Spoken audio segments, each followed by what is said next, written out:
on the clock. Pecan, 2 seconds. Pecan for the lead. Got it! He got the record at the buzzer! The break for three. Buried!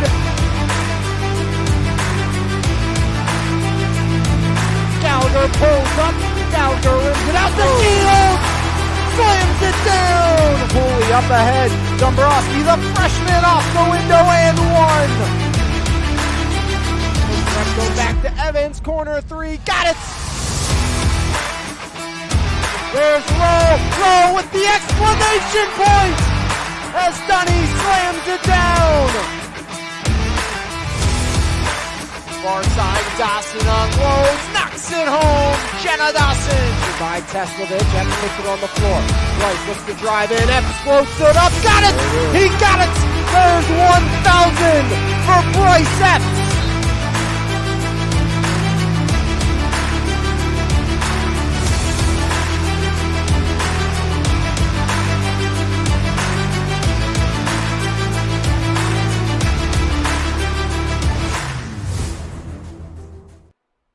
Episode number 73 of the Valley Sports Guys podcast here from His Place Coffee Community and more here in Monessen. Jose Negron, Alex Lyons with you here noon on a Wednesday morning. Alex, a busy week of basketball so far. We're only two days in, but a busy week of basketball action, especially on the MVI Live side of things. We have a new home that we have adopted as our own over the last 2 days, and we appreciate everybody who's shown support with our move from YouTube over to the Meridex streaming platform, and I guess we could talk a little bit about that to open the show, just about why we made the switch, and just kind of talk a little bit about what's to come with this new kind of transition with MVI Live. Yeah, and this is really about all you're going to see now on the YouTube platform is the Valley Sports Guys podcast. Some other stuff will be posted, but live-wise, it's the only thing we are going to do live inside of the YouTube page. But, made the switch over to Miradex having our own site now, basically. You can see schedules, archives, all that fun stuff right on the page, which is, really nice to have. And of course, for us to be able to continue to do this, we had to make the switch. Otherwise, it's kind of, we got to the point where we either were going to make this switch or it's just going to go away in general. Yeah, and this is something that we've done, obviously we've been doing MVI Live for the past few years. It's grown. I feel like it's really not just in terms of our content and in terms of the things that we've been able to provide, but, it's grown in popularity. We feel like we've gotten a lot of positive feedback over the years. We've, added, different staff members to, not just the sports department, but also here on MVI Live. Alex, you're now a year in to taking over as the multimedia director for MVI Live. So, this was definitely a switch that we just felt like was the right move to keep this going, to allow us to keep doing things like this, to keep the podcast alive, to keep MVI Live afloat. You don't want to use live there, right? Yeah, no, I was thinking about it live, but then I was like, MVI Live alive? No, it's afloat. Just to be able to keep doing this. We love being able to do this. This is our job, but, we have so much fun being able to provide, this type of content and this type of, coverage for the players, the coaches here in the Valley, the fans. We're going to continue streaming games. We're going to continue providing the best coverage that we can, both on MVI Live and in the MVI Sports Department. So we just have a new home. Obviously, it is subscription-based. You have to purchase a pass, whether it's a single game pass, a half-year pass, quarterly pass, and then a full-year pass. Those are the four, correct? Yeah, and, roughly you add it up. If you do a full year, I think it's under like 50 cents a game, if even. And I think that might be a little high. Right. It's around 50 cents because I did a rough guesstimation. But right. We're still doing a ton of games. Like, you look at this week in general, Jose, we had 2 already. Mm-hmm. We have 2 tomorrow. So that's 4 within 4 days of the week. And then we have 8 more between Friday and Saturday. Right. Yeah, and that full year subscription will give you the rest of basketball season, especially going into Friday and Saturday. We have the MVI Live Shootout Classic for the girls at California High School. We will be streaming every one of those games Friday and Saturday. That'll get you through the spring season, so baseball and softball. It'll get you through the summer league season. We have not just summer league basketball, but we're probably gonna do some summer baseball as well. It'll also get you through the fall sports season with football and soccer and everything going on during the fall. So it's like any other service. You sign up for it on today, that year starts today. Right. So it's from whatever the date of sign up and kind of conception is when you would start. So, and I know most people, and I always said this, how I just signed up for what's called Flow Sports. I don't know if anyone's heard of that. I know they do a lot of like the state wrestling championships are all on Flow.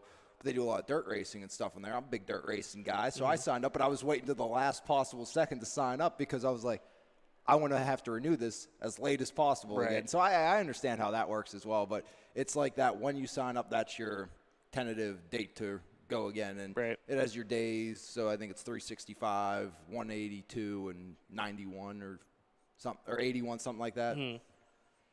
Yeah. So I mean, we definitely hope that everyone will continue to support MVI Live. Will continue to tune into streams, and purchase one of the passes for the year. Like we said, this is all so we can continue to do this and continue to provide the best coverage possible on MVI Live. So we know that we've gotten a good amount of subscriptions, not just for single games, but for the full season. We really appreciate the support as always. We wouldn't be able to do this without all of you. So we appreciate the support more than we can even really explain. So, but moving on, we did have our first couple of games on Mirrored X the last 2 days. Clairton Sarah Catholic was free on Monday. Yesterday, you did have to purchase one of the passes in order to watch the Bell Vernon Laurel Highlands game. And we'll kind of just get into our discussion of some high school sports action. But Bell Vernon gave Laurel Highlands quite the fright in the second half last night, Alex. Third quarter, a big run to take the lead. They took the lead on a couple of different occasions in the fourth quarter, but still Laurel Highlands found a way. Keandre DeShields was great down the stretch. I think 8 points. 8 of LH's first 10 points in that fourth quarter. Hit 2 big threes to kind of keep LH going. And they still find a way to get a win. Bell Vernon drops their second consecutive section game after losing to Uniontown. But I don't know, Alex, what did you think of the way Bell Vernon played last night? I mean, they gave it all they could, but, it was just that first half, those struggles. And you saw that in the Uniontown game where they started getting going in the second half, but it was just kind of too little too late. And last night they were in it when they had to be, but just couldn't get it going down the stretch when they needed to. It's the inconsistencies of that team right now that you kind of have your concern with is you don't truly see them put together a full basketball game thus far. And you figure they put together a full basketball game last night, they probably win. But turnovers have killed them. 17.2 per game entering last night's game. You're down by 4. DeShields misses a free throw, rebounded by Bell Vernon. It's in the front row of the cheerleaders. Yeah. Zion Moore, and I love Zion. Great individual, great kid. Got to keep your head. Yeah. And here's going back, if you didn't notice or didn't see it last night, Ruffle in the corner, Gallagher and Zion, a little, disagreement. But, most of these kids know each other. It wasn't anything hateful. Right. Some kid points at Zion in the stands, says something to Zion. Zion tosses the ball at him, gets teed up. And, my issue when you see something like that, okay, these kids hear it all the time. Right. And I played basketball. I heard it all the time. You hear stuff. But it takes a lot for a kid to, especially a game of that caliber, to act upon it. So I feel like whatever that person said to Zion had to be pretty bad. Yeah. And it was right in front of the official that kid kind of wasn't removed from the game. May have been a problem in my opinion because I think, were you at the Monessen game when the kid got thrown out? I think that was the Christmas tournament there. Right with was it the Propel game? Yes, I believe so. Yeah, and it was the same instance, and that looked less of a situation than we saw last night. But again, you got to find a way to keep your head. And it's just those inconsistencies. And that's kind of what sparked Rodney Gallagher, not the technical foul itself on Zion, but right after that free throws that Gallagher hit both, Kovac drew that foul. Loved the foul draw by Kovac. You know, playing he into had a phenomenal game. Best game I've seen Trevor Kovac ever without play. question. Yep. And, you know, we saw what he did. But as soon as he kind of felt that pressure of Gallagher and went flopping onto the court, which, again, I thought that was a great move, trying to get some momentum back, that turned Rodney Gallagher into the reason Rodney Gallagher had offers from West Virginia, Pitt, Penn State, Illinois to play basketball. Yeah, and I think it's really these lulls. You know, I know last night, you know, Bell Vernon had a couple of those big runs. I think they, at one point had a 7-0 run that allowed them to get back into it early in this third quarter. I think they had a nice run, I think 6-0 in the early portion of the fourth. So, you know, they were able to get some runs there late, but it was those lulls in the first half, you know, that hurt them. You know, in the first quarter, and then I believe in the second quarter, it was a pretty significant run in the second quarter that they went down by like 15, right? Yeah. They were down 30-15, and then they made that run back, and they've went through that every game this year. Right, and that's been, I think it's been a little more evident over the last two games because they went through that twice against Uniontown and could not fully come back because their deficit was just too much to handle. I think they went down by 19 and then finally got it together in the fourth quarter, but it was just too little too late. So, you know, this time they were able to kind of start earlier in the third quarter and kind of get going, you know, earlier than they did against Uniontown. But LH was just down the stretch. It's just, I think, 4 points for Bell Vernon in the last maybe 4.5 minutes. You know, and you got to give credit to LH. You know, they kind of locked down on defense there late. They didn't let Quentin Martin hurt them. They didn't let Zion Moore hurt them. So, and then some turnovers there late by Bell Vernon hurt them as well. So, they were in that game, and you know, Coach Salvino even said, you know, that was the best offensive game we have played all season. Mm-hmm. And he said, if we play that way against Uniontown, it's a different game. It's a much different game. So, I think this is a Bell Vernon team that, you know, we could see them win out the rest of the way. And I say that as even when they go to Uniontown, that's going to be a motivated team. And absolutely. I got to give Uniontown a ton of credit. They showed everybody that they might be the best team in this section. When it comes to Uniontown, Laurel Highlands, I think they play next week, right? Yeah, because LH plays Southmoreland Friday. Right. I think it's Tuesday versus Uniontown. Tuesday versus that game is going to be huge because I think Uniontown gives them a legitimate threat. With the weapons that they have, with Calvin Winfrey, with Notorious Grooms, with Kari Wallace, just to name a few. I mean, those three in particular are just phenomenal. Winfrey was great against Bell Vernon. Really liked what Notorious Grooms did, especially down the stretch. I think he had 9 of 10 free throws to seal that win. Wallace, we know what he can do from the Summer League. All three of those guys are Summer League guys. Remember Grooms. He plays with the Epps brothers during the summer. I mean, he's used to playing in big games. You know, he just won a championship with Elite Physical Therapy. So, you know, he's used to playing in big games. So is Winfrey. So is Wallace and the rest of those guys. So Uniontown really, I was very impressed with what they were able to do against Bell Vernon. But Bell Vernon's going to be motivated, I feel like, the rest of the way. And you look at it this way, I think it tells you, and nobody necessarily maybe sees it right now, but how wide open 4A truly is. Yeah. And the reason I say this, okay, perennial favorite this year, you got Division I, Pitt commit and Cummings. You have the 5-star, I think, Malik Thomas, who is consensus NBA lottery pick. I know I talked about him a lot from Lincoln Park. Well, LH was leading them after 3, and they lost in a pretty close game to them. Well, Bell Vernon was right there with LH, so that tells you Bell Vernon and Lincoln Park should be right there with Lincoln Park. Well, it tells you Uniontown right there with Lincoln Park as well. Right. So how wide open is this? And we're going to truly, I think, get a sense of South Allegheny's contendency. Yeah, we expected that to be a good conference in the section, but Avonworth a bit of a down year compared to where they were last year. Montour's down a little. We're going to get a lot Friday when they play Quaker Valley. That'll be a good game. And then when they play Laurel Highlands later this year to see how SA truly pans out this year. But I think there's about 6 or 7 teams that have a shot inside of 4A. Right. Right. And you mentioned SA. Let's talk a little bit about South Allegheny. They get a win last night against West Mifflin. They are still unbeaten. I believe one of 4 unbeaten teams in the WPIAL remaining. They got a big one Friday against Quaker Valley. I believe Bryce Epps is closing in on becoming the all-time leading scorer. I think he was 41 before I think last he's night. now 29 away, I want to say, because I think he had 12 points last night. So he needs 29 points to become the all-time leading scorer in South Allegheny boys basketball history.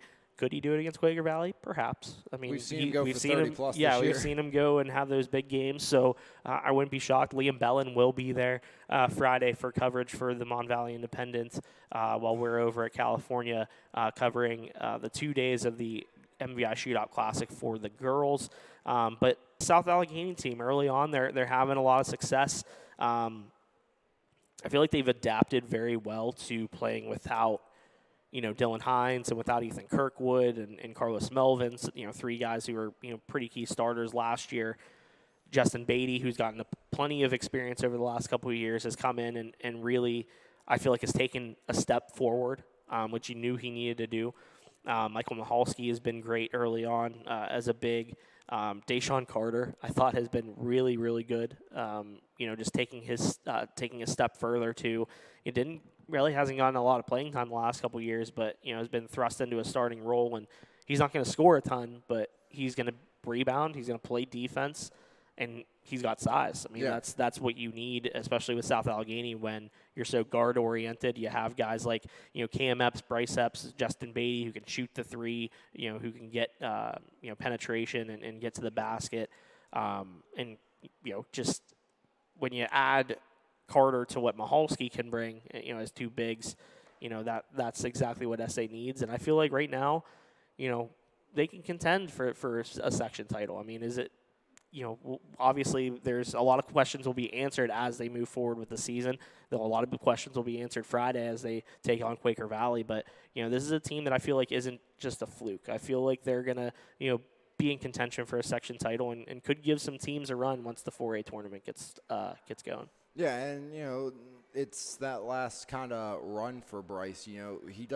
He's been so close so many years. Yeah. And, he wants to find a way to end in the right note, especially after how close and kind of you figured if they would have beat Avonworth, they had an outstanding shot at winning it just because they already beat Shadyside once in the year. Then they beat them in the state playoffs as well. So you would have liked to see them get that opportunity, but it fueled the fire for Epps in this SA team. And especially even, falling short to Elwood City in a WPIAL championship game when you're playing with your older brother, that stings, and now you have an opportunity to, play with your younger brother and potentially, maybe win a championship. And, it's not going to be easy. There's no question about that.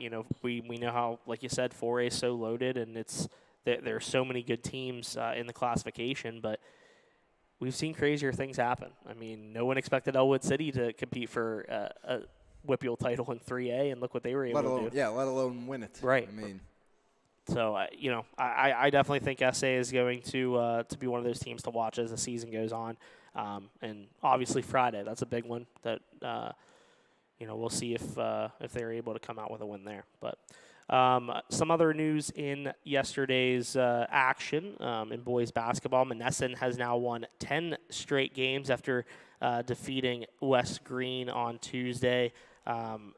Lone loss was to South Allegheny in the MVI Shootout Classic on December 2nd. They have not lost since then. 26 points for Lorenzo Gardner, 23 from Jay Sean Blackman as they led the Greyhounds to victory. Thomas Jefferson, a 61-59 win over Trinity last night. Noah Prosser was the leading scorer with 20 points. Evan Berger with 17. Brody Evans with 11. TJ starting to show a little bit that they're not just the Evan Berger show, which is good. I think they've had a nice start to the season at 7-4 overall, 3-0 in section play. Maybe the Jaguars might be a section championship contender. Yeah, and we kind of thought that early in the year, but then they kind of struggled at times throughout the season. But getting back to full swing things, and I think that big overtime or triple overtime win, was it 105-100 over Peters Township? Yeah. At Peters Township, I think that got them really trending in the direction they needed to be if they want to contend and win a section title, but they have all the pieces to do so. And we know how good of a shooter Noah Prosser is. It's just they need consistency from Prosser throughout the course of the entire year. And I would never bet against Dom DeSico and his staff having that team ready every single night, no question. McKeesport, a 65-59 Section 3 5A win over Penn Trafford last night. Lamont Perkins, the freshman, scores 20 points to lead the way for McKeesport that had 4 in double figures. Traveris Rowe with 13, Shane McGraw with 12, and Javante Belton with 10. Elizabeth Forward, an 82-73 win over Albert Gallatin. I know this is an EF team that has been just ravaged by injuries, but they still continue to get it done on nights. And they're not out of the realm of a playoff berth as well. Yeah. Especially, you'll win some games even if you've struggled. As long as you don't go through the first half winless, you always got a chance, especially with how stacked the top is. Because Southmoreland at best is going to come out of the first half with 2 wins. Right. So, I mean, you split with Southmoreland, you're basically right there for that 4 spot again. Right, and that's definitely going to be key matchups. With Southmoreland are going to be key as the year goes on for Elizabeth Ford. They have a tough matchup Friday against Uniontown, but they did get the big victory against Albert Gallatin. Isaiah Turner, who has been really counted on as being the guy. We kind of expected him to be one of the guys, but he's really taken, I think, a step above where you maybe expected.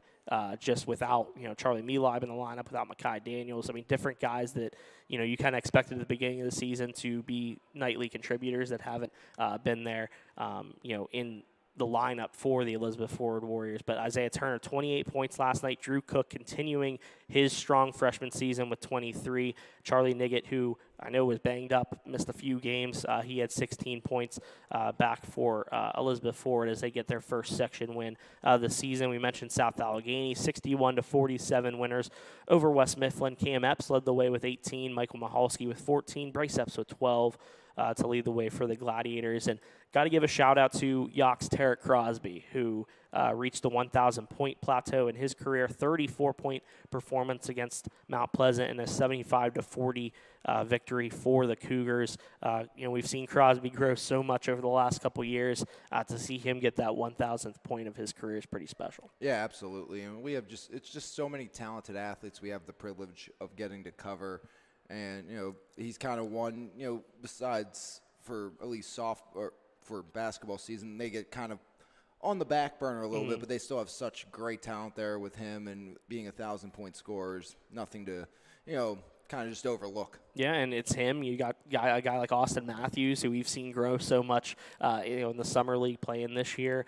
I believe didn't he play for Elite Physical Therapy as well? I mean, every player that we talk about that's good probably plays for Elite Physical Therapy in the MVI Summer Basketball. Oh, I mean, talking about that real quick, what about Keela Milsom, who's transferring out of LH to, found out last night, to Uniontown, staying in the section, so staying in the area, but he'll be playing at Uniontown. That was another one of those EPT players. Oh, there you go. There you go. A big transfer for Uniontown. I know, I believe LH has gotten a few transfers from Uniontown. I think DeShields was a Uniontown guy at one point. So, yeah, there you go. Uniontown it's kind of going. It's kind of vice versa now. I feel like, especially with how stacked that young core is at Uniontown, with your 2 sophomores and Winfrey and Grooms leading the way. Yeah, definitely. I mean, there's so much young talent there. I mean, it's pretty unbelievable how good this Uniontown team is going to be for a very long time. Charleroi, a 72-33 winner over Best Center. Jake Chambers, 23 points. Ben Shields with 16 for Charleroi, a team that has kind of been beat up the last couple of games. Got to be nice for them to kind of get, convincing victory to kind of get back on track. Sarah Catholic, an 82-79 win over Riverview. Joey DeMoss with 26 points. Isaiah Petty with 21. Pete Burke with 15. Elijah Ward with 11. Sarah Catholic starting to kind of get going. I believe they won a few in a row now here. I think since that South Allegheny loss, I want to say they've won like 4 in a row. I think they beat SA. They beat the Bears. That was a great game that was back and forth. And South Allegheny starting to trend themselves in the right direction after a kind of rough start to section play. You lost to GCC.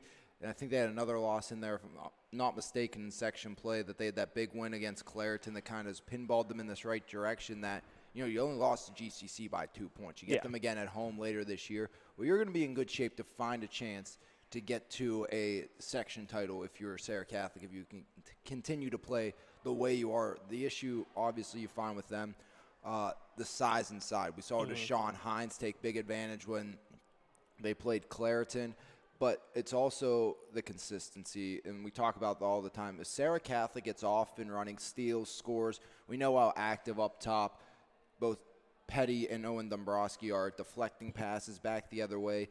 They just, got to be consistent doing that, because when they kind of stop attacking at the point of attack, that's when they allow large runs back the other way. Right, and that's the thing, too, is like it is just being that consistent team. If they are able to do what they can do every single night, there's no reason this team can't. With the offensive firepower that they have and the guys who can score in double digits every game. I mean, they had 4 in double figures. That's without Owen Dombrowski being in double figures. He's been one of their leading scorers on many occasions. He's coming off year. like back-to-back, he had 20 back-to-back 20-point games headed into to the end of last week. Like, you look at their starting 5, any 5 of them could be the leading scorer on any given night. Oh, absolutely. So they have so much offensive firepower. It's just a matter of being, I think, consistent on the defensive end of the floor and, creating turnovers and being able to get out in transition, being able to get easy buckets, and being able to consistently do that without having those lulls of, maybe 4-5 minutes of, scoreless basketball. It's that classic case. You go to what Coach Blackwell, it says in McKeesport,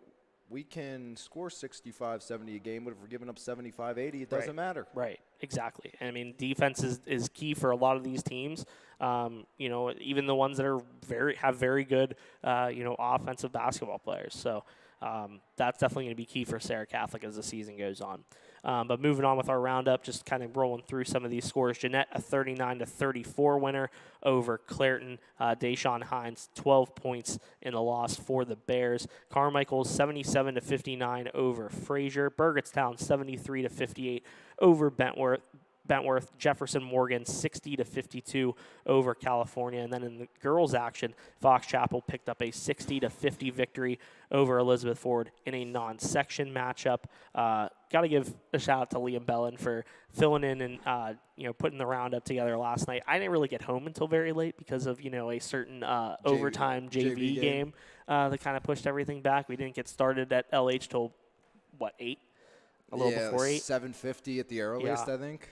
So I didn't really get home until a little after 10. Still had to write my story and all that stuff. So Liam subbed in. He was on news last night and still, found a way to come in and help us out. So appreciate Liam for helping us out. I know he's going to be covering some wrestling tonight for us for the Mon Valley Independent in the sports section. And then, like I said, he'll be at South Allegheny on Friday. So we appreciate Liam and what he's been able to do for us in his first year here full-time with us after a successful internship during the summer. So. But also wanted to mention the other story that we have on B1. McKeesport, a big victory over Thomas Jefferson. Forced 33 turnovers, 20 in the first half in a lopsided section win over the Jaguars, 71-47 for the McKeesport Tigers. This is what we expected from McKeesport. I think offensively they probably want to get out to better starts. They probably want to have a little more consistency. I know Coach Amy Gumbert said a lot of missed layups that she wasn't really pleased with. But when you can score 71 points and be a little disappointed in your offense, I think that says a lot about what this team's capable of. And it's one of those instances, they have a different girl that can be the leading scorer every night. Right. Between Evans, Manfredo, Hertzler, Menifee. They all can put the ball in the basket. Yeah, I think last night's the leading scorer wasn't any of them, I believe. See, it tells you how deep they are when I'm naming 4 fantastic players. None of them were the leading scorer. Oh, yeah, no, I messed up. Maddie Hertzler and Avi Menifee both had 13 points, Manfredo with 10. So, and it was a little bit of an off night for Manfredo. I know she was a little bit frustrated. But, this is a team that the expectations are very high. But as the season goes on, you're going to have those games where you might be struggling a little bit. You might have an off night. Everybody does. Even the best players are going to have an off night. So, when you're able to win like that and still not, consider it your best effort, it says a lot about what this team strives to be this season. Yeah, and then they are one of the favorites in that classification for a reason. Yeah. They're that talented. And, I think they've proven just why they've had all that hype around them this year so far. And for Thomas Jefferson, this is, first year under a new head coach in Matt Gold. They've had some struggles as of late. I know Lakin Flynn has been a very consistent offensive contributor for them. I think she had, what'd she have? I think a team high. I'm trying to look for it in Jeremy's story from today. You can find it, Jose. I have faith. I'm going to try to. Well, I mean, overall, you look at that team with Berberich, Flynn, then you have McCabe as well. I mean, they have the talent there. Right, yeah. You just got to get players like that, going a little bit more. McCabe, I think, she's only a freshman, so early on in the season she was scoring, 10-plus, easily. But I think now, as the season goes on, you're going to kind of have some growing pains, with a young player. I think she's a very talented player and is going to be a good contributor for this team for a long time. Lakin Flynn had 15 points, by the way, just throwing that in there. And they're also missing – they've had some big injuries. I mean, Bria Ringloff out for the year, I believe, completely with that injury that occurred this summer. Mm-hmm. And, that she was going to be a big piece of that team as well this season. Yeah, so, I mean – as the season goes on, I think this is a team that'll grow and get better under their new head coach. I think that's still an adjustment too, especially for young players. They're 12 games in, it's 6-6, 1-3 in section, and it's not the easiest section to play in too. They play a lot of really good teams night in, night out. Especially a team like McKeesport, that's one of the best teams, not just in their section but in the classification. So, but a big win for McKeesport as they continue to. Just kind of roll through teams in section play and overall. Busy couple of days here for not just us in the sports department in terms of our print coverage, but on MVI Live. I know we'll get some hockey action tomorrow. I'll be there for one of the games that you'll be covering. Hopefully the first one. That's the big one. That is the big one. I will be there for the Ringgold-Neshannock game, 6:15 tomorrow. Rematch of last year's semifinal. That had everything, the Bollinger, Michigan, all that fun stuff, and then a rematch of 2 years ago, district championship game when Riley Mostowski again stole the show. But he's not there. I was going through Neshannock's roster because I've seen them so much in the last 3 seasons, and I'm like, wow, I recognize like 3 guys on this roster. It's a big turnaround, but they've been good still again this year. And, of course, Kenny Cadwalder, he's continuing to pace the way, leading scorer in D2, over 3 goals a game, over 4 points a game, and he is very, very close. By the end of the season, he will have the all-time Rams points record. I think that's within a game or two, maybe depending on that scoring output continuing for Kenny. Right. And if you want to watch Kenny Cadwalder just score at will like he usually does. It's fun. I don't know if it'll be at will against a team like Neshannock. But tune in tomorrow to MVI Live on Miradex. We could say that against Deer Lakes, and they were the second-best team, and he had a hat trick against them. So, I mean, he's good. He's good. He's worth the price of admission. Yeah, absolutely. We'll have that live for you on MVI Live tomorrow. We'll also have the second game, Elizabeth Ford. I don't know who they're playing Carrick. They're playing Carrick. My cousin plays for Carrick. Carrick's pretty good. So they're struggling. They lost. I mean, they got Tanner Heidkamp. He's a stud. He's one of the best, and I think he's the second leading goal scorer inside of D2. But yeah. So doubleheader tomorrow at the Ross Draver Ice Garden. We'll have coverage on MVI Live on Miradex. We'll also have print coverage of the first game between Ringgold and Neshannock, and then a busy weekend ahead for us as we get to do a tournament all over again. The MVI Live Shootout Classic Round 2 for the 2022-23 season, we will have coverage of the MVI Live Shootout Classic Girls Edition Friday and Saturday at California High School. Pull up the stream information for all of those games. California Monessen in the 2 o'clock game, correct? We got Clareton, South Allegheny at 3 o'clock. Is that correct? 3:30. 3:30. Then we have Belle Vernon, South Park at 6. And then we have Charleroi, Sarah Catholic at 7:30, rounding out the first night of the Battle Classic. of the Small Rosters. Yes. Was that 8 and 6 or is it? 8 and 6, well, there's the 2. Sarah has 8, and then Charleroi has 6, right? Unless they get the other 2 so back from injury. the 14 standouts for Sarah Catholic and Charleroi. And then we'll have all that coverage Friday. We will be streaming every single game on Miradex. If you've not purchased your Game Pass or your Season Pass, a Game Pass for Friday and Saturday, how does that work for anybody who would want to do a Game Pass? Is it each individual game? Yeah, so if you want a game or a pass, just go to our schedule. It's actually on the side. You can just go to our site. The schedule's on the side of the homepage, or you go to the schedule game. And, for instance, say you're a Bell Vernon faithful, or let's go, you're a California parent, and first game's at 2 o'clock, or a Monessen parent. You're still working. Well, you go and click on that game, sign in, and then it will give you the option of the game, the year, the 3-month, the half year. Gotcha. And you can do whatever option you would choose, and you can do that right now. And when the game goes live at that scheduled time, you'll be good to go. You can do that anytime for any game that's already scheduled. And you can stream on your laptops, on your phones. How would people get them on their TVs? Because I know a lot of people have been interested in watching not just on their laptop or on their phones, but on their televisions. I know you'd need a smart TV in order to do this. But you needed a smart TV to get YouTube on your Right. TV. So, I mean, there's a million easy, in a sense, ways to do it with the smart TV. Or an HDMI cable. Yeah, and I'm going to say that's probably your best option, because even if you're streaming on a TV, TV streaming connections versus laptop streaming connections are not as good. I'll be the first to tell you that. So your best option, get a laptop, go to the website, put it on, plug your HDMI cable into your laptop, into your TV, and just go to whatever HDMI input you plugged it into the back of your TV. Normally you have 3 if you don't know which one you plugged it into. If it's on the side, like directly on the side of your TV, like right here, that's normally 2. If it's back like up underneath, that's normally 1. And then if there's another one on the side, that's normally 3. But again, what I normally do, I'll plug in the laptop and then just go through all 3, whichever one my laptop pops up on. Yeah. And then you can go full screen. Audio will automatically connect if you have an HDMI cable that's in good shape. That's the easiest way. That's the way I would personally recommend.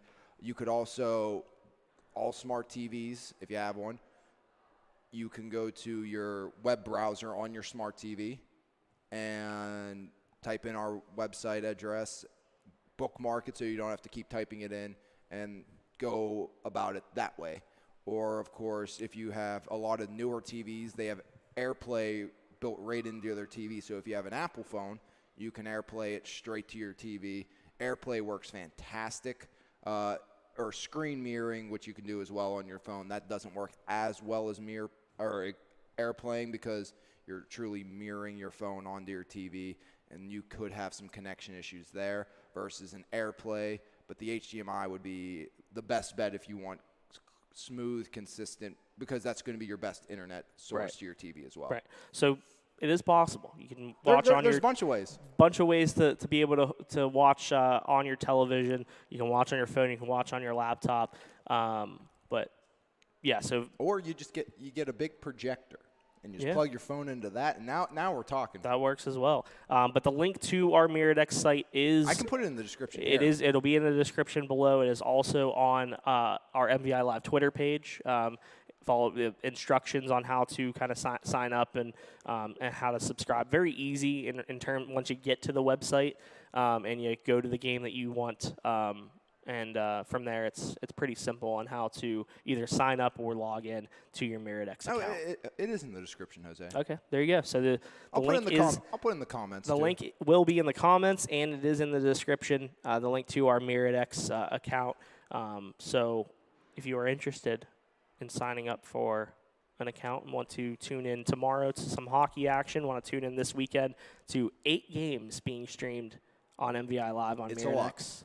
A lot of coverage this weekend that you won't want to miss, and a lot of coverage the rest of the way, not just in the fall sport or in the winter sports season, but throughout the spring, throughout the summer, and throughout the fall. So very excited for the coverage ahead for MVI Live and what's ahead for all of our local athletes and coaches. Yeah.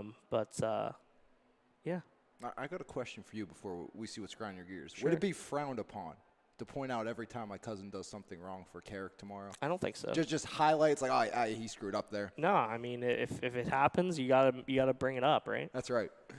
No love lost. No love lost at all. And that's just another cool opportunity about doing this, that, you get to see some family while you're getting. I know you got to see your brother play some baseball games. I did, yes. So, I mean, it's just a cool opportunity as well. I mean, we see so many, we see parents and loved ones be able to see their, their family play and maybe their grandkids or their children, out on the floor or on, whatever their field of play is. And you see the pride that they have in seeing them, do something that they love. And that's what I get to see with my brother whenever I get to see him during the summer and stuff like that. I might have to get a few days off during the spring to see if see him during the high school baseball season. Yeah, I mean, being able to see him do something that he loves, that brings me joy as his older brother. So I can imagine that everybody else has the same pride in the people that they love, getting to see them play whatever sport that they do. So I know Jeremy does it with Kenzie. He loves being able to see her play basketball, loves being able to coach. His coaching style is, whatever, but, he loves being able to do that. And it's awesome to be able to see how much he appreciates the time with her and how much he appreciates being able to see her do something that she just truly enjoys. So it's special for sure. So anything grinding the gears today, Jose? Yeah, I got a top 5 list here. Top 5. It's been a while since I grinded my gears. Top 5 of 2022. That's actually 4. We should have done that. The top 5 Jose grind your gear moments of 2022. Oh, I don't even remember half of them, to be honest. I kind of do my grind my gears, and then I kind of just black out and don't remember what I was talking about. But it's actually a top 4 of what grinds my gears. 1, the Pittsburgh Steelers. They finished 9-8 this year, and they missed out on the playoffs. Right, Alex? No losing record, baby. No losing record. Am I missing something? Like, that's a legitimate question. If anybody who is watching right now or who will watch this at some point, let me know. Tweet at me. He's not hard comment, to find. In the comments, say something right now. Am I missing something? Like, is 9-8, like, apparently that's good? No. Like, that's awful. People celebrated. People were celebrating that, Alex. Did you see some of the social media posts? Yeah. About people applauding, like, the Steelers and Mike Tomlin? I'll give them credit. They bounced back. Phenomenal way to bounce back after a 2-6 start. I'll give them some credit there. But since when is this the standard? Since when is this the Steelers' way? Well, apparently the last few years the standard is not winning playoff games, barely sliding into the playoffs, or just missing the playoffs.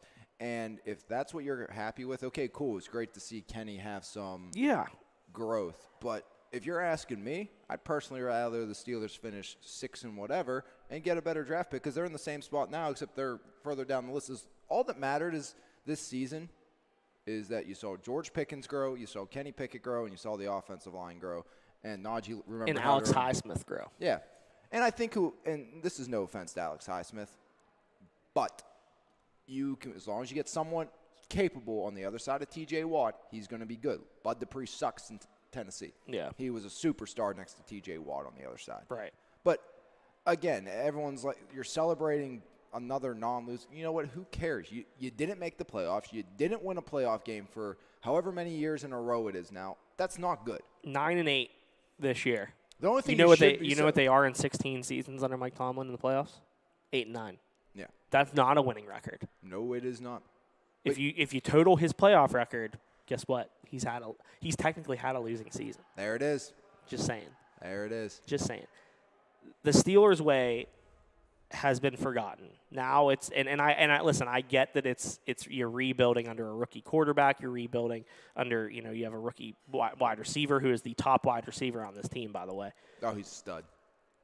But I feel like Steeler fans are just like, there's no in between. You're either just like you're completely unrealistic, or you completely just give up on a player or on the team in general. When you're losing, things are really, really bad, but when you're winning, it's like, oh my goodness, we're going to win the Super Bowl.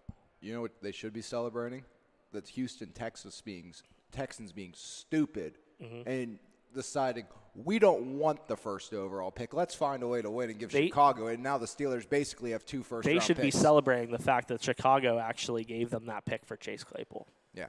They have 2 first-round picks basically, and a lot of people, probably don't necessarily realize that. I mean, right. I think a lot do, but the Dolphins have to forfeit theirs because of the whole Brian Flores issue. So there's one less pick in the first round this year. Well, who gets the first pick of round 2? That's the Steelers. So technically they get the last pick basically in the first round number-wise. Right.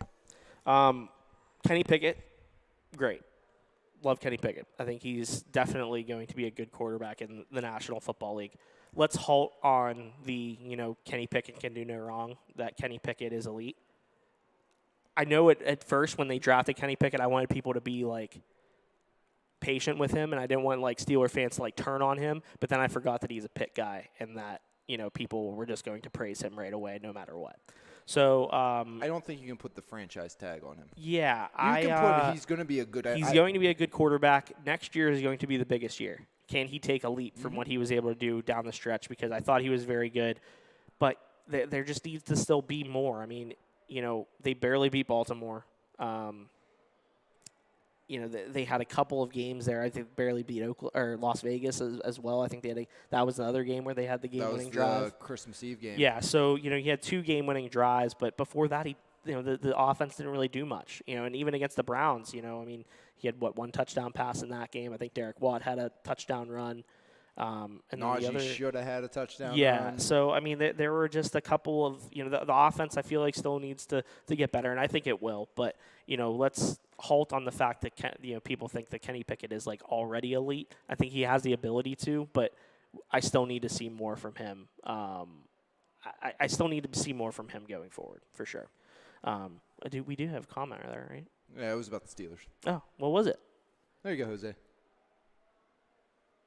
Yep, that's John Stefanik. You are completely right. Yes, they don't beat teams they should beat, but that's the Steelers' way. That's been the way since Mike Tomlin took over. That they will beat the best teams, but then when they play the winless Texans, they'll lose by 20. So it's just that's it goes back to what is the standard with the Pittsburgh Steelers? What are we getting excited about? I don't know. It is what it is. But a couple other things. The Cameron Hayward roughing the passer on Sunday was probably the worst penalty I've ever seen in my entire life, and I'm not even exaggerating. He was literally sacking Deshaun Watson and got called for roughing the passer. Well, did you see the one earlier this year? The guy I forget what game it was, but he was running, stopped because the quarterback was going, yeah. And then the quarterback got away from him and threw a pass. Yeah, it was a couple weeks ago. I think it was it that Titans game? I cannot remember. I can't remember. But I remember watching it, and I'm like, because defenders are now afraid to sack a guy, and I just don't understand that penalty whatsoever. Everybody has the Tom Brady rule now. It's like I just don't get it. But that's the thing. If Deshaun Watson didn't have possession of the ball and it was late, I would understand it. But Cameron Hayward was literally just. He was sacking him, and it's not like it's not like Hayward stayed on top of him for a while or posed or did anything bad. It was a really just awful call, the worst one I've ever seen. Was worst not good, one, without question. I know the Steelers have been getting criticized for the CPR celebration. I don't know if you saw that. Yeah. I know there was no intent there, but it doesn't look great. No. Considering the circumstances, which we also have to say. The DeMar Hamlin, the positive news that has come out since then has been phenomenal. Listen, when it first happened, I don't even know DeMar Hamlin. I've never met him, but you don't even need to know him or to have any type of interaction with him to just feel sick when it happened. I'll tell you this is people want to say this. I saw him back my freshman year at college.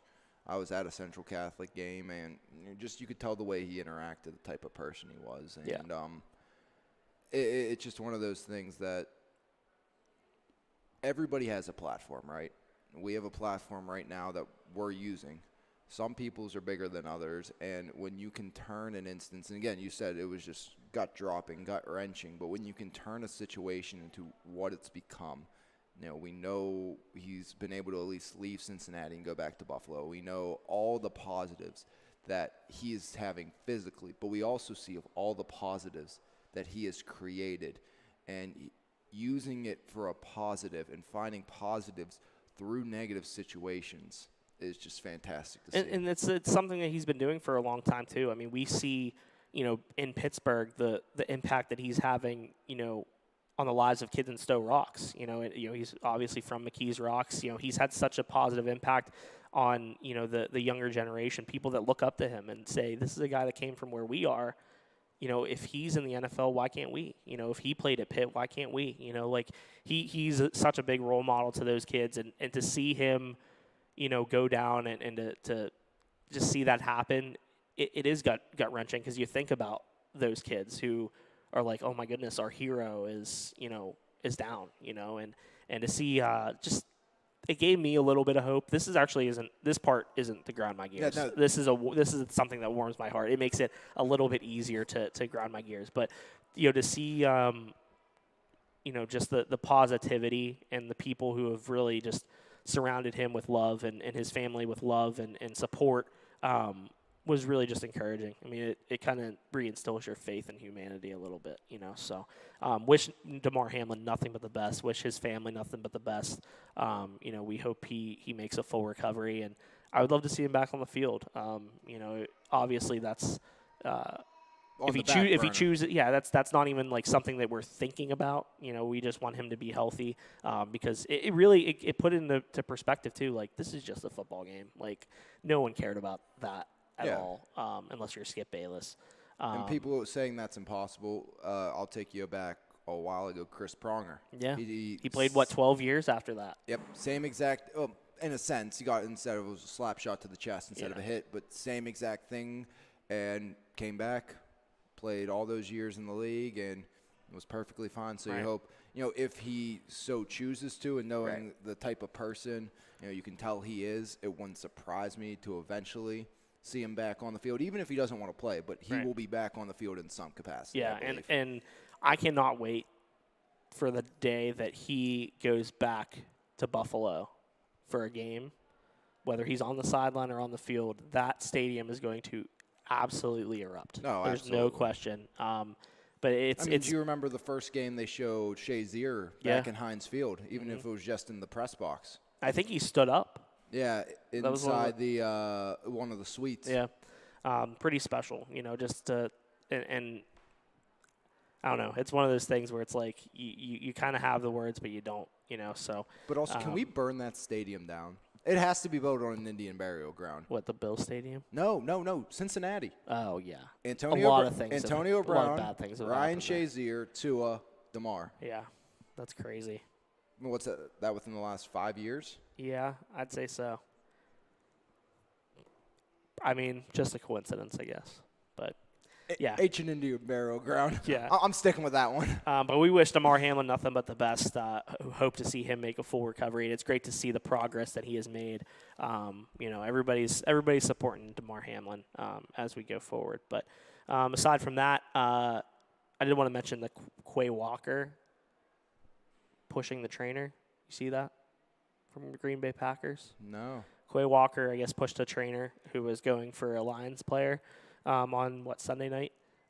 Pushed the trainer, got ejected, and then kind of walked down the tunnel like a... I saw him walking down the tunnel. I didn't see the beforehand.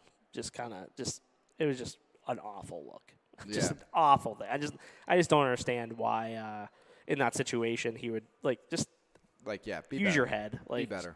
That stuff just irritates me. But that was my last grind my gears. We got to talk about a little bit of good stuff there. By good stuff, I mean one positive thing and then 5 things that irritated me. But I feel like that was a successful segment. We'll move on from that. But yeah, other than that, you got anything else you want to discuss here?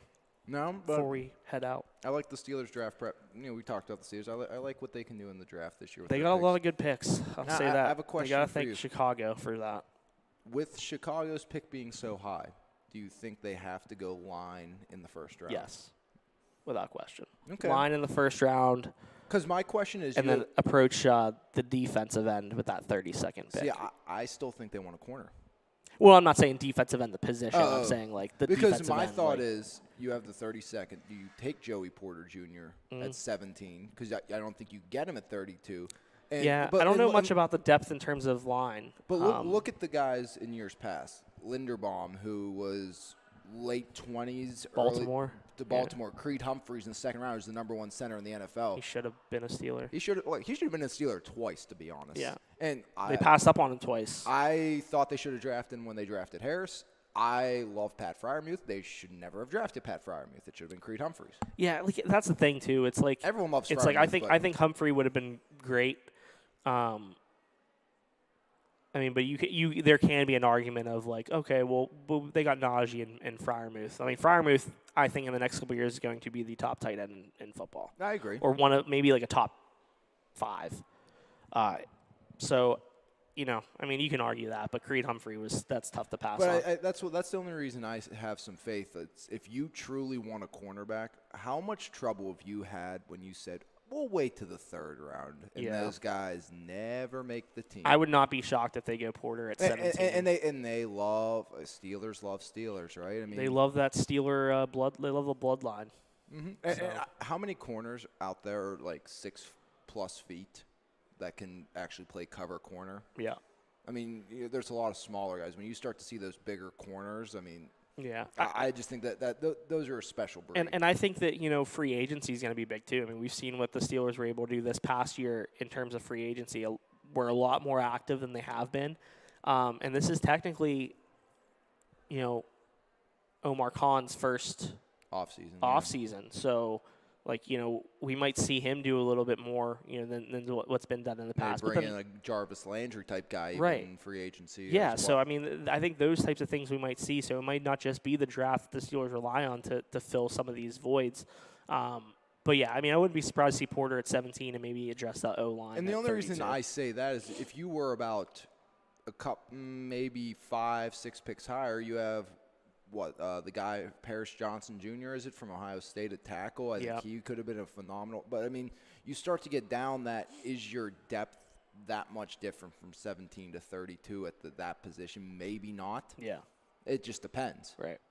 Yeah. Where do you feel more comfortable with your draft depth in this position? It'll be interesting. I mean, I can never predict what the Steelers are thinking or going to do on draft day. But well, I mean, there are some glaring they've done some stuff people that didn't think was a good option before, like taking T.J. Watt. And, that's true. How's that? That worked out. That was one of the rare instances where it actually worked out. Remember like the last Jarvis time? Jones? Remember the last time they picked at 17, Jarvis Jones, and how that went. He was great. At least he was in a Subway commercial. That's it. All right. But yeah. So. Again, thank you all for tuning in. We kind of spouted off a little bit there. That's what we do. Thank you all for tuning in to episode number 73 of the Valley Sports Guys podcast. Be sure to follow us on social media. Be sure to follow along with MVI Live and the MVI Sports Department. We're going to continue to provide the best coverage that we can. We're going to continue to do what we do on a nightly basis. So we appreciate all the support. It means the absolute world to us. Be sure to follow along. Be sure to tune in tomorrow for some hockey coverage, a hockey doubleheader at Ross Draver Ice Garden, and to tune in this weekend for coverage of 8 games in the Mon Valley Independent Shootout Classic for the girls at California High School. But for Alex Lyons, I'm Jose Negron. Enjoy the rest of your Wednesday, everybody. We'll see you here again on YouTube next week for episode number 74 of the Valley Sports Guys podcast. And we will see you tomorrow at the Ross Draver Ice Garden and this weekend at California High School.